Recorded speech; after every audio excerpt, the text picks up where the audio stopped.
Coming up on Mountain News this morning, a former Kentucky police officer could get time in prison as he faces many serious charges. And the family of a Kentucky basketball fan asks for the Big Blue Nation's support as he is in need of a new service dog. Dedicated to Eastern and Southern Kentucky, this is WYMT Mountain News this morning.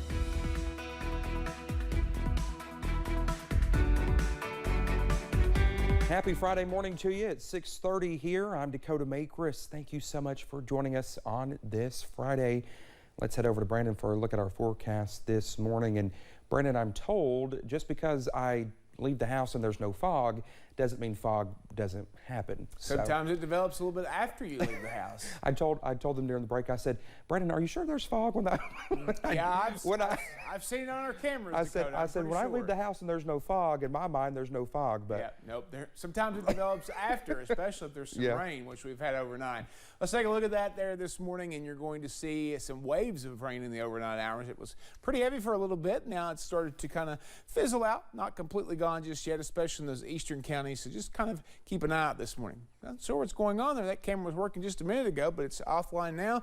We're taking a look at temperatures across the region, mid to upper 40s in the east, low 50s in the west, and that's basically what we're going to top out at today. Wind cranking a little bit there out of the west this morning, bringing in some kind of gusty conditions. We were looking at the Lake Cumberland camera earlier, seeing the trees blowing in the wind there. Somerset, 13 miles per hour sustained wind right now. Same with Monticello, Lexington, seeing a 20-mile-an-hour sustained wind at the moment. Day planner today, we're going to slowly fall. Cold front pushing through, bring a little bit of breeze with it, so it's going to be one of those situations where we're going to get cooler today.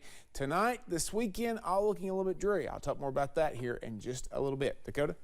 All right, Brendan, thank you. A retired Somerset police officer is facing serious criminal allegations. Captain Mike Correll left the department last year, and several months after his retirement, Kentucky State Police was contacted to start an investigation. As our Phil Pendleton reports, that investigation resulted in a multi-count indictment. Captain Mike Correll retired late last year after serving 20 years in law enforcement. I've known him to be an outstanding police officer, a man of integrity. But in November of last year, close to about the same time that he retired, up to January, on at least 11 different times, he's accused of breaking into the Somerset Energy Center, which houses City Hall and the police department. He's facing 22 counts, everything from burglary to theft and drug-related charges involving meth trafficking and possession and abuse of public trust. Once we became aware of what appeared to be criminal activity, we brought this information forward to the Kentucky State Police. There actually was a similar but unrelated case within the Pulaski County Sheriff's Office. But to be clear, we are told that the case of $20,000 missing from the Pulaski County Sheriff's Office is not connected to this case. An overall problem in the law enforcement community. But Correll's attorney questions why his client is facing charges and no one else is. Are there issues that need to be addressed? Certainly, but we believe that they should be addressed holistically, and no one department should be singled out, and no one officer should be alone bear the responsibility for things that are going on. Somerset's police chief says the indictment sends a message. I think in today's climate, it's as important as it's ever been for police officers to hold each other accountable. And that's what we've done here. Correll was arrested but was released from jail after posting a $100,000 bond. In Pulaski County, Phil Pendleton, WYMT Mountain News. The indictment does not say when Correll will be in court to answer the charges. Kentucky Republican gubernatorial candidate Eric Deters pleaded guilty to 3 misdemeanor charges after he was accused of chasing his juvenile nephew with the truck and harassing him over the phone. Deters pleaded guilty Wednesday to charges of menacing, harassing communications, and criminal trespassing in Kenton County District Court, according to the Kenton County's Attorney's Office. The court sentenced Deters to 90 days in prison on each count to be run consecutively for a total of 270 days in jail. The sentence was conditionally discharged for the next 2 years. As the Kentucky's men's basketball team prepares to tip off in the SEC tournament, there is one diehard fan cheering on a team who has been rooting for him for more than 1 decade.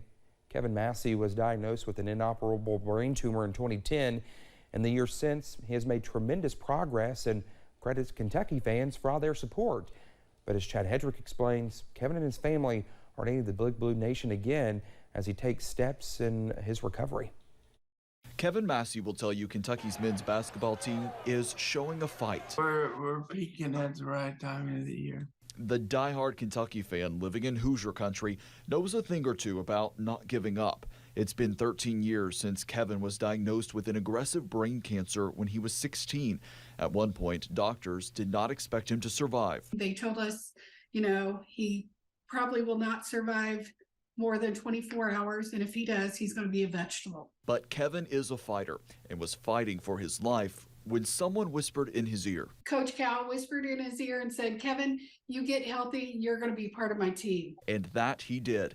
Kevin graduated high school, got into UK, and joined the basketball team as a student manager. My big thing I always say is I either had two choices to give up or kind of push through some stuff and put on my bootstraps. Moving it. Kevin is now pushing through a huge feat in his journey. With the help of a lifting wheelchair, he's standing up for the first time in a decade. The positive of having the chair to be able to stand him up, he could be eye level with his peers, with his players that he's coaching. But the chair comes with a hefty price tag of $10,000.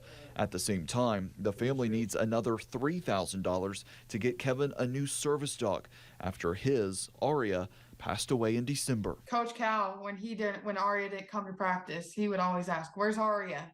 Where's our girl at?" And so the team loved her as well. And just around our apartment and stuff, she would help them pick up things. A call for support the family says isn't easy to ask for, but grateful for Big Blue Nation's love for their boy. People always, they seem to care about me for some reason. I ain't figured that out yet. That was Chad Hedrick reporting. The family is raising money for the wheelchair and a new service dog. We have more about how you can help over on WYMT.com. Two bands in the Big Sandy are coming together to cheer on a Sweet 16 contender next week. During the 15th regional tournament in Pikeville, Pike Central's pep band was setting up to cheer on their own team, but cheers came from Martin County High School students wanting the band to play during the Cardinals' overtime period against Lawrence County.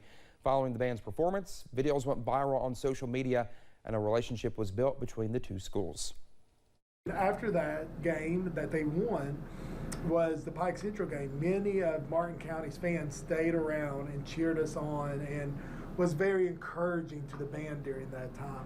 And so that's what started this relationship between our two communities. Martin County and Pike Central's pep bands are now collaborating and plan to travel to Rupp-Arena together for the Cardinals Sweet 16 game next Thursday. A Pike County veterinarian clinic recently opened its closet to students in the community. Valley Veterinarian Clinic in Pikeville is hoping to provide a prom night to remember for students who need a little help finding the right dress. Owner and veterinarian Whitney Routh says it is a mission of love, all about helping the families in the area. If we can pair up a girl who can have a dress like this, I don't care if anybody ever knows that it came from here. We just want this dress to find that girl and them to be able to just make some memories and just feel special for a night. To find out how or to give a dress for yourself, you can find the story over on WYMT.com. Hazard's Hot Rods Pizza is back open, but now it's in a new location. In January, the team announced on Facebook they were moving into the old Pizza Hut building on Combs Road. That's in the Airport Gardens section of Perry County. The new location is a new start for them. They now have a buffet, a party room, and dine-in services. The restaurant officially opened Monday, but its dining room and buffet opened Thursday. And yesterday, the parking lot was full before the doors were even open. We talked with one person who said they were excited to have a new sit-down restaurant. Yes, I think everyone's really excited to have a little bit more options that's closer to where they work, where they go to school, and, can just step out with their friends without having to take too much time to get there. Even though Hot Rods now offers dine-in options, you can still get your food delivered or to go.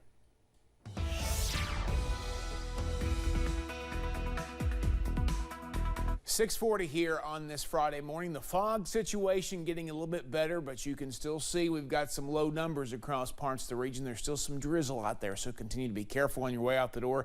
Temperatures this morning, 40s and 50s. Ashland at 42 is the cold spot. Manchester at 52 is the warm spot, but you can see some warmer air trying to surge. I think we're basically where we're going to be at all day long for daytime highs, and then we'll slowly start to slide as that cold front comes through later today. So your out the door forecast is going to feature again some chances for drizzle this morning and then chilly conditions as the slide continues throughout the rest of the day. Dakota?